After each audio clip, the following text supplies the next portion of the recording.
Ito mga lods, tutorial daw para sa video ito. Tatawagin nating Superman effect. Gusto mong matutunan to? Panoorin mo ang video nito hanggang dulo. Tara sa kapitan, gawin natin. Let's go! Gawa lang po tayo ng video katulad ng gagawin ko dyan. Siyempre po, kailangan po natin ng walang tao dyan dahil gagamitin po natin background dyan. Simulan po natin sa pagtalon ko. Kapag nasa area na po ako, tigil po tayo dyan. I-tap po natin para ma-highlights. Tapos po, focus po tayo sa baba. Piliin po natin sa baba yung freeze. Ngayon po may naka-freeze na po tayong ako na di nagalaw. Tapos po ibababa po natin yan gamit ang overlay. Piliin po natin yung overlay sa baba. Kapag naibaba na po natin, balik po tayo sa first layer, yung natitirang yan. Kuhain lang po natin yung kailangan natin dyan. Stay lang po natin dyan yung playhead o yung puting guhit. Saka po natin piliin yung split sa baba. Tapos po yung nasa unahan yan, burahin po natin. Then medyo isumpo muna natin yung ginagawa natin yan. Tapos po balik po tayo sa ating binaba o yung binris po natin. Tapos po piliin naman po natin sa baba yung remove BG. Then auto removal, pwede naman po nyong gamitin yung custom removal. Kung naka-pro po yung auto removal nyo. Old version pa po kasi yung gamit ko kaya hindi po naka-pro yan. Kapag goods na po, stay lang po tayo sa unahan yan. Lagyan po natin ng diamond dyan. Kapag may diamond na po, abante po tayo konti. Kapag nagputi na yung diamond, maglagay po ulit tayo ng diamond dyan. Tapos po, i-hold po natin yung ating karakter, itaas po natin. Then, i-check po natin kung ano kalalabasan.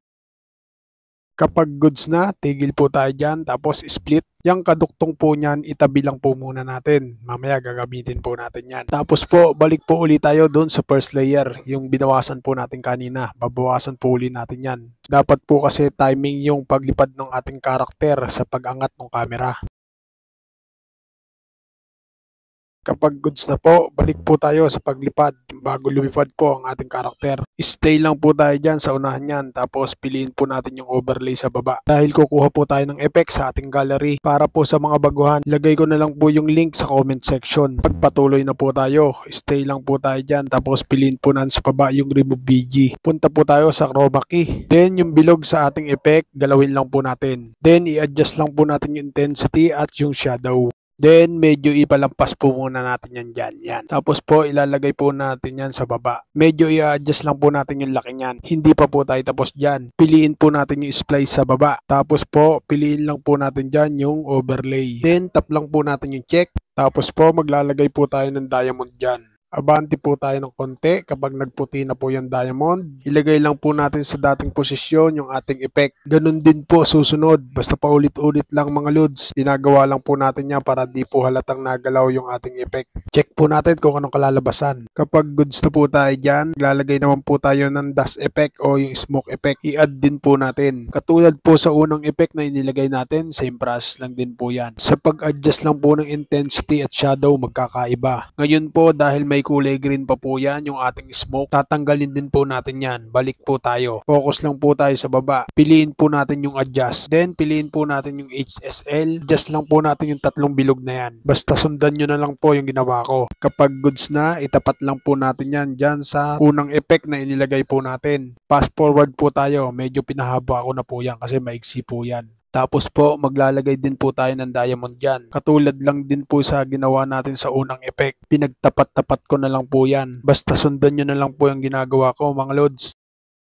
Siyempre po, pagdating po sa dulo, yung sobra, burahin po natin. Then, tap po natin yung add sign sa gilid. Kunin naman po natin yung sky effect. Tapos po, yung kaninang pinris natin na ni-remove background po natin, kunin natin. Ipantay lang po natin sa unahan ng sky effect. Then, balik po tayo sa sky effect o dyan sa first layer po natin. Isusum lang po natin yan. Basta sure nyo lang po na pwede natin pagalawin yan. Basta yung pinakababa po nyan, pantay lang po natin dyan. Tapos po, stay lang po tayo sa unahan yan. Maglalagay po tayo ng diamond dyan. Tapos po, abante po tayo. Punta po tayo sa pinakadulo nyan. Galawin naman po natin yung sky effect po natin dyan. Automatic magkaka-diamond po yan. Itaas po natin. Tapos po, check po natin ang kalalabasan yan. Ganyan po ang kalalabasan yan. Yan, kunwaring nataas po yung ating karakter. Kapag okay na po tayo dyan, balik po tayo sa second layer. Dahil maigsi po yan, pahabain po natin. Ipantay lang po natin sa first layer. Kapag goods na po tayo dyan, balik po tayo sa unahan yan. Maglagay din po tayo ng keyframe o diamond dyan. Tapos po yung karakter po natin, ibaba lang po natin. Lagay lang po natin sa pinakababa para hindi na po makita.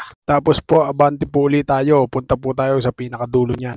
maglalagay din po tayo ng keyframe o diamond dyan. Then atras po tayo, maglalagay din po tayo ng keyframe dyan banda. Tapos po yung ating karakter, iangat po natin, lagay lang po natin dyan sa may gitna. Tapos po, pwesto naman po tayo sa dulo. Yung karakter po natin dyan, ililiban po natin sa kabila. Ayan, hanggang sa mawala. Check po natin kung goods na. I-play lang po natin.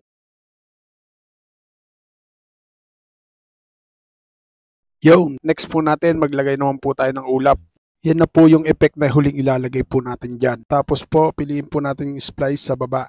Then, filter po ang gamitin natin. Then, balik po tayo sa unahan yan. Adjust lang po natin ng laki yung ating ulap, tapos lagay po natin sa ibabaw. Tapos po, maglalagay din po tayo ng keyframe o diamond dyan. Tapos po, tapat po uli natin sa dulo niyan yung playhead o yung puting guhit na yan. Saka po natin galawin yung ulap na inilagay po natin sa ibabaw, lagay po natin sa ibaba. Hindi po tayo tapos dyan, i-duplicate po natin yan. Hanapin po natin yung duplicate sa baba. Kapag may duplicate na po tayo, stay lang po tayo sa unahan niyan. Dahil may diamond na po dyan, stay lang po tayo dyan. Tapos, ibagong posisyon lang po natin yung ating ulap. Ilagay ko lang po sa kabilang side. Tapos po, abante po tayo sa dulo niyan. Tapat lang po uli natin yung playhead. Tapos, tanggalin po natin yung diamond. Tapos po, ibaba po uli natin yan, ating ulap. Tapos po, dahil may natitira po pong bakante, kailangan po uli natin mag-duplicate dyan. Siyempre po, yung sobra, buburahin po natin. Split, tapos delete lang po yan. Tapos po, katulad ng ginawa natin sa una, ganun lang din po gagawin natin dyan. Pag goods na, check po natin.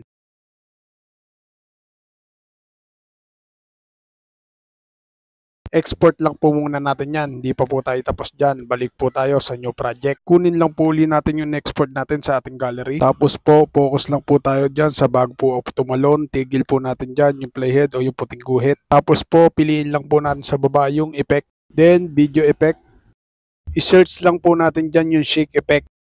Tapos po, i-adjust lang po natin yung speed at intensity niyan. Yung intensity, nilagay ko po sa 8, tapos yung speed, 11 lang po. Tapos po, i-adjust lang po natin yan para po humaba. Pantay lang po natin sa dulo niyan. Kapag goods na, check po natin. Finally, kapag all goods na po, ready to export na po natin yan mga lod. Nasundan po ba? Sana nasundan at sana nakatulong. At kung nakatulong, pakashare mo naman ang video ito para mas marami po pong makaalam. Paano mga Lord? Salamat sa inyong panonood at thank you Lord. Peace out.